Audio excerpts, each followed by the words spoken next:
Le Premier ministre présente les condoléances du président de la République à la famille des victimes de l'incendie.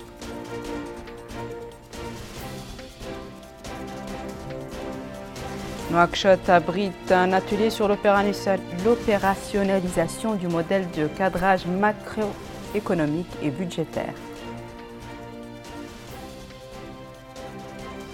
La délégation du patronat mauritanien satisfaite de sa participation de la rencontre bilatérale entre les hommes d'affaires mauritaniens et saoudiens.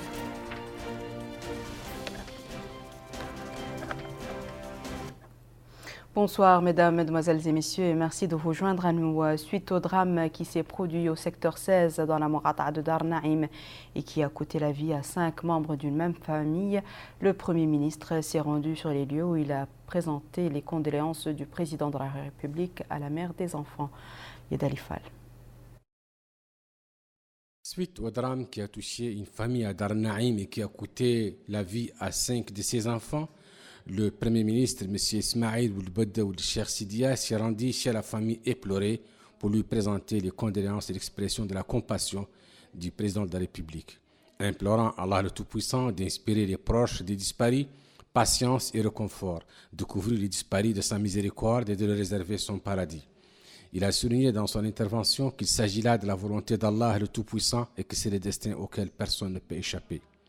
Le Premier ministre a en outre dit à la famille des victimes que le ministre de l'Intérieur restera à l'écoute de celle-ci afin de lui apporter le soutien de l'État.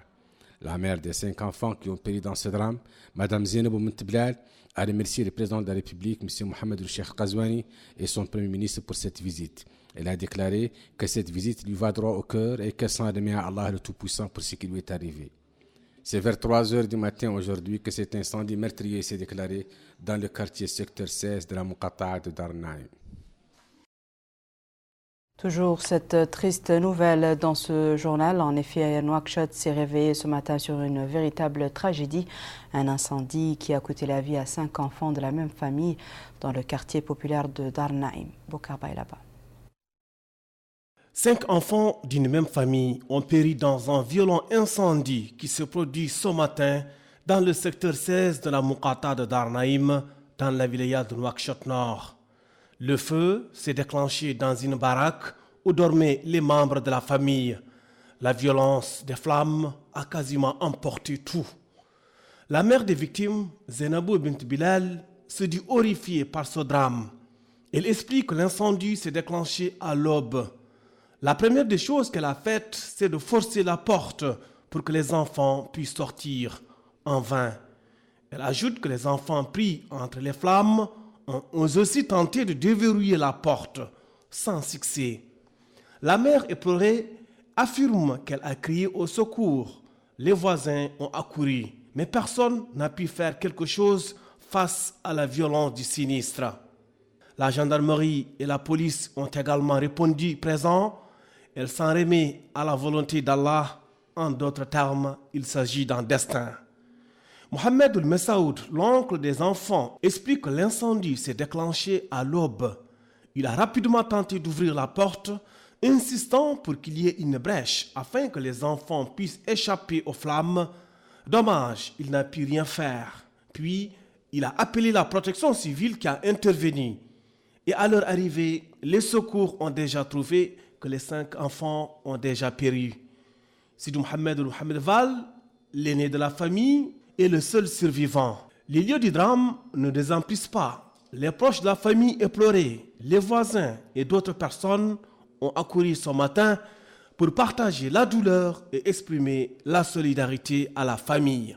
Présent sur les lieux du drame, Brahim Bekaï, chef de file de l'opposition démocratique, se dit solidaire à la famille éplorée face à ce drame qui a emporté 5 membres d'une même famille. Il affirme que des mesures doivent être prises pour que ce genre de drame ne se reproduise plus.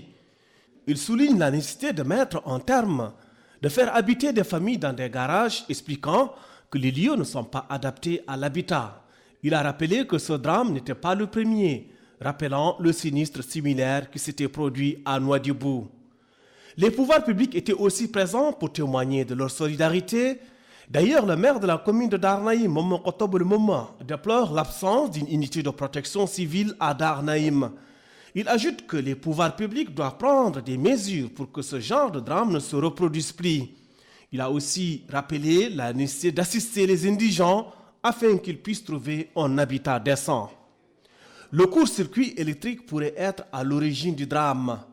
Les mauvais branchements électriques, l'imprudence, la promiscuité, autant de facteurs réunis pouvant réduire à néant toute une famille.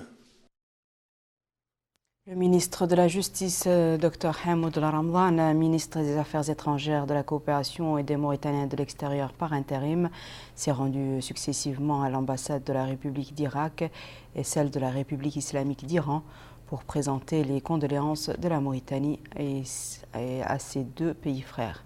Compte rendu de Yed Alifal. Le ministre de la Justice, Dr Hamoud Ramdan, ministre des Affaires étrangères, de la coopération et des Mauritaniens de l'extérieur par intérim, s'est rendu à l'ambassade de la République d'Irak pour présenter à la République sœur d'Irak les condoléances de la Mauritanie après le décès d'un certain nombre de membres des forces de sécurité irakiennes suite au dernier raid américain. Le ministre a inscrit sur le registre de condoléances de l'ambassade d'Irak à Nouakchott, en présence du chargé d'affaires irakien M. Mustafa Mohamed Selman, ce qui suit. Avec des âmes croyantes en le destin commandé par Allah et avec tristesse et chagrin, nous avons appris le décès de plusieurs membres des forces de sécurité irakiennes au cours des raids américains les 3 et 4 janvier 2020. À cette douloureuse occasion, je vous présente, au nom du gouvernement de la République islamique de Mauritanie, comme en mon nom personnel, mes condoléances et l'expression de ma sincère compassion, implorant Allah le Tout-Puissant d'inspirer leurs proches patience et réconfort, de couvrir les martyrs de sa miséricorde et de leur réserver son paradis. Ensuite, le ministre de la Justice, Dr Hamoud Ramdan, ministre des Affaires étrangères, de la coopération et des Mauritaniens de l'extérieur, par intérim, s'est rendu à l'ambassade de la République islamique d'Iran à Nouakchott pour présenter les condoléances de la Mauritanie et l'expression de sa compassion à la suite du décès du général Qassem Soleimani. En présence de l'ambassadeur iranien, son Excellence M. Mohamed Amrani, le ministre a signé à l'ambassade iranienne dans notre pays le registre des condoléances dans lequel il a écrit « Avec des âmes croyants au destin commandé par Allah et avec tristesse et chagrin, nous avons appris le décès du général Qassem Soleimani, chef de la force El-Quds iranienne. En cette douloureuse épreuve, je vous présente au nom du gouvernement de la République islamique de Mauritanie, comme à mon nom personnel, mes condoléances et l'expression de ma sincère compassion, implorant Allah le Tout-Puissant d'inspirer à ses proches patience et réconfort, de couvrir les disparus de sa miséricorde et d'accueillir en son saint paradis. La cérémonie s'est déroulée en présence du directeur des affaires du monde arabe et des organisations islamiques au ministère des Affaires étrangères, de la coopération et des Mauritaniens de l'extérieur. L'ambassadeur Sidi Mohamed Ould Abdallahi et directeur du protocole au département, l'ambassadeur Ahmedou Ould Baibat.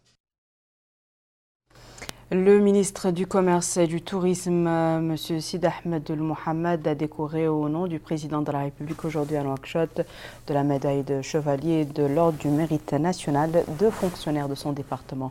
Il s'agit de M. Amar El-Sidi Baba, inspecteur général du ministère, et Mohamed El-Waled, vice-président de la Chambre de commerce, de l'industrie et de l'agriculture de Mauritanie. La cérémonie de décoration, qui s'inscrit dans le cadre des festivités commémoratives du 59e anniversaire de l'indépendance nationale, s'est déroulée en présence de plusieurs cadres du ministère du Commerce et du Tourisme. Le ministère de l'Économie et de l'Industrie a organisé aujourd'hui un atelier sur l'opérationnalisation du modèle de cadrage macroéconomique et budgétaire. Participant à cet atelier, des représentants des secteurs de l'économie, de l'industrie et des finances. Malika Naqli. Cet atelier sur l'opérationnalisation du modèle de cadrage macroéconomique vise à renforcer les compétences des participants en matière de gestion macroéconomique et notamment par la mise en place d'un outil de cadrage dans ce domaine. L'exercice consiste à fixer des objectifs économiques et sociaux, à sélectionner les instruments de politique économique et assurer la cohérence entre les mesures et objectifs fixés au départ. La stratégie de croissance accélérée et de prospérité partagée 2021-2023 est au cœur de cet enjeu. Le secrétaire général du ministère de l'Économie et de l'Industrie, M. Mohamed Salem Ould a tout d'abord mis l'accent sur le bond qualitatif engrangé dans ce domaine avec l'appui technique de nos partenaires au développement. Le secrétaire général a insisté sur l'importance de cet atelier. Ce modèle macroéconomique devra lier les secteurs entre eux, permettre d'assurer la cohérence entre les cas de compte et au sein des comptes. Ce modèle devra également assurer le lien entre les recettes fiscales et agrégats macroéconomiques. Il fera également le lien et permettra de mesurer l'impact des dépenses sur la croissance. Le renforcement des capacités des participants est l'objectif visé par cet atelier. Cette mission s'inscrit dans le cadre d'une série d'activités que nous avons engagées avec la Mauritanie depuis quelques années, consistant à renforcer les capacités en matière de gestion macroéconomique, notamment par la mise en place d'un outil de cadrage macroéconomique et budgétaire. Et nous sommes heureux d'être là aujourd'hui pour poursuivre le renforcement des capacités pour l'opérationnalisation de cet instrument.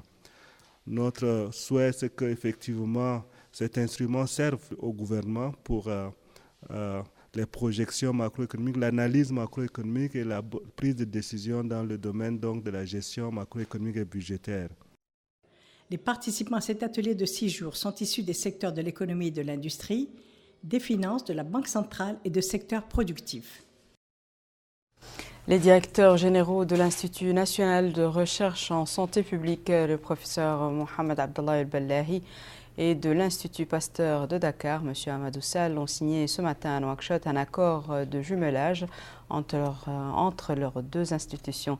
Cet accord permettra aux deux parties de jeter les bases d'un partenariat gagnant-gagnant, garantissant un profit mutuel dans les domaines de la formation, de l'amélioration des expériences et d'échange d'informations.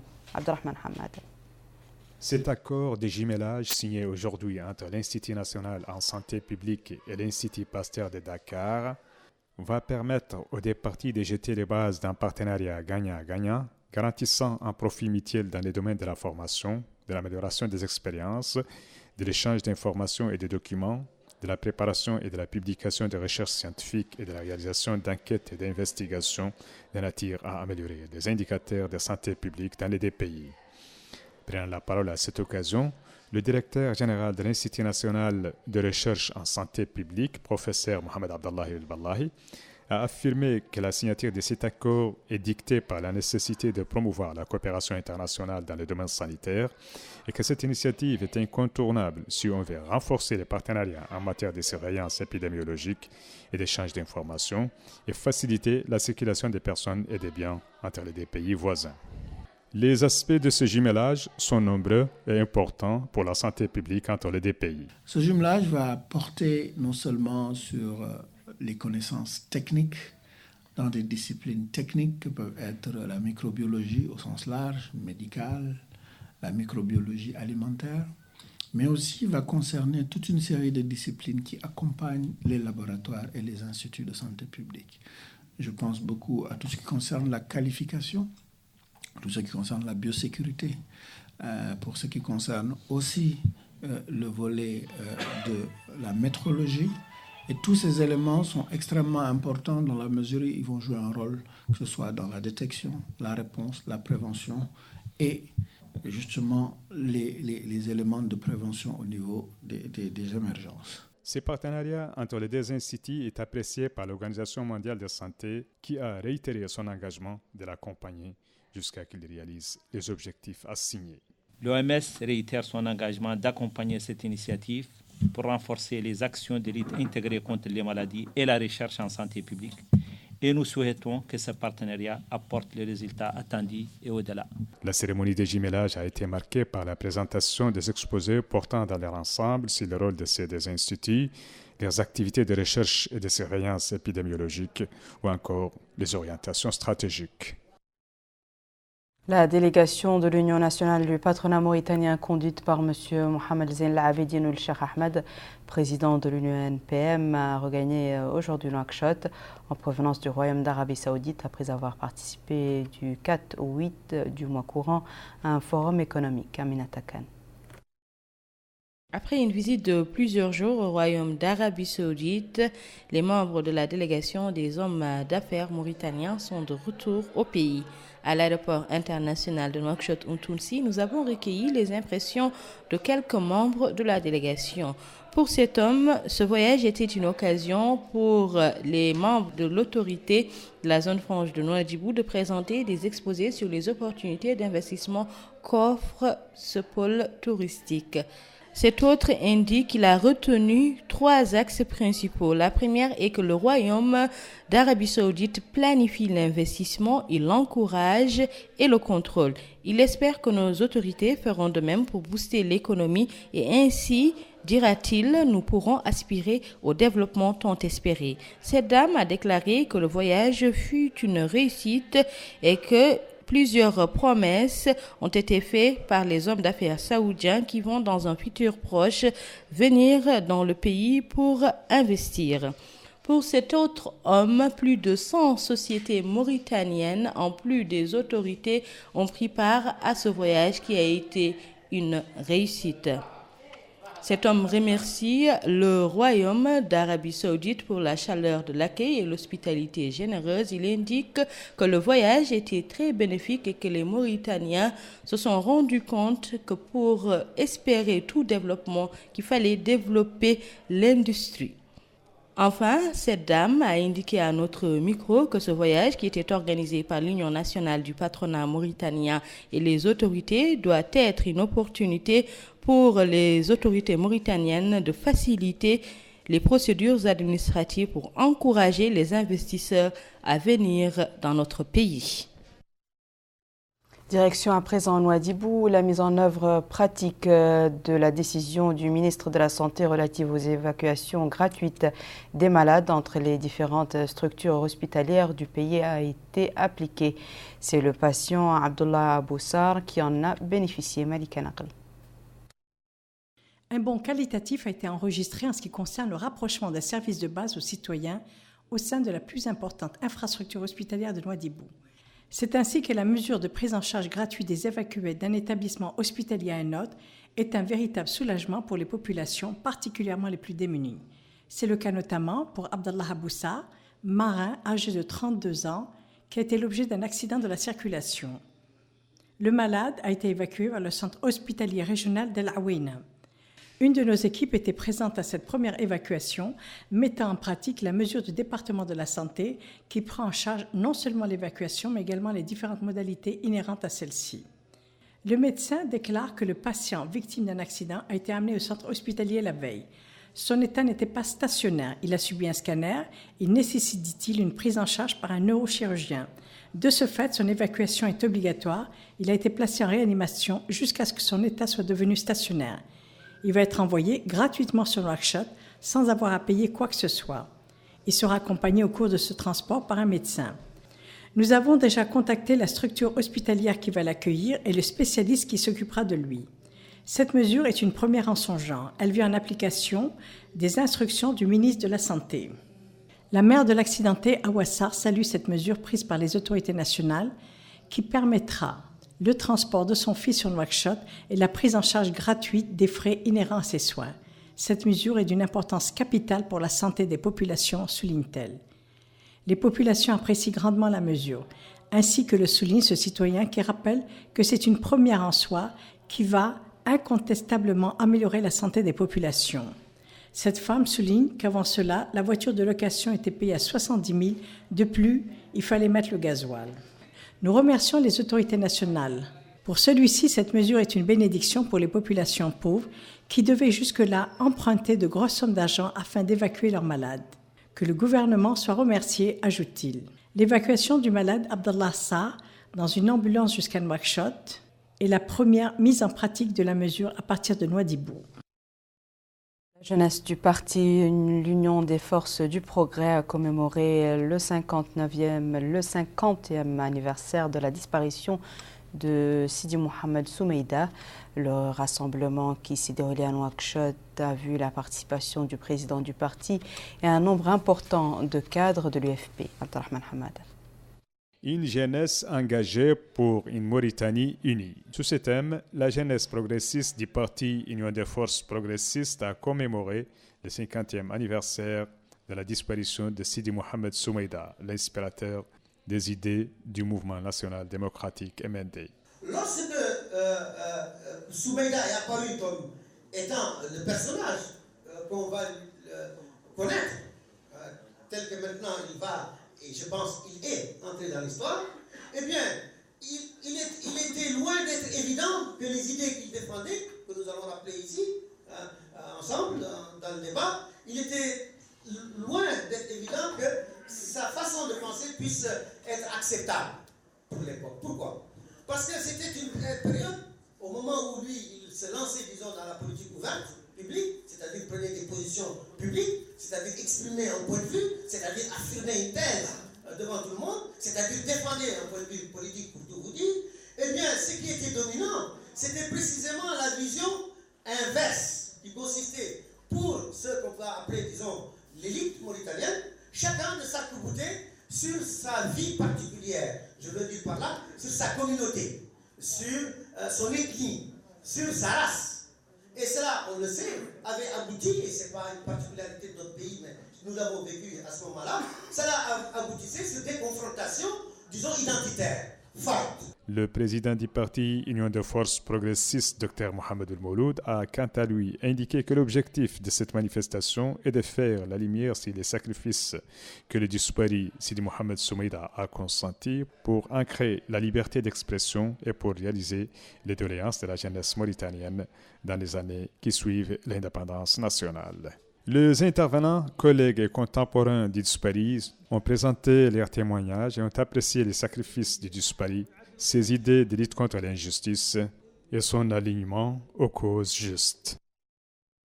Voici à présent, mesdames et messieurs, le rappel des titres. Le Premier ministre présente les condoléances du président de la République à la famille des victimes de l'incendie.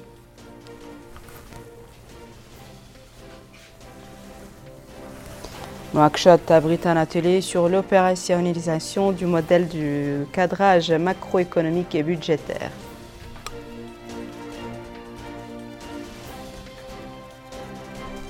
La délégation du patronat mauritanien satisfaite de sa participation de la rencontre bilatérale entre les hommes d'affaires mauritaniens et saoudiens.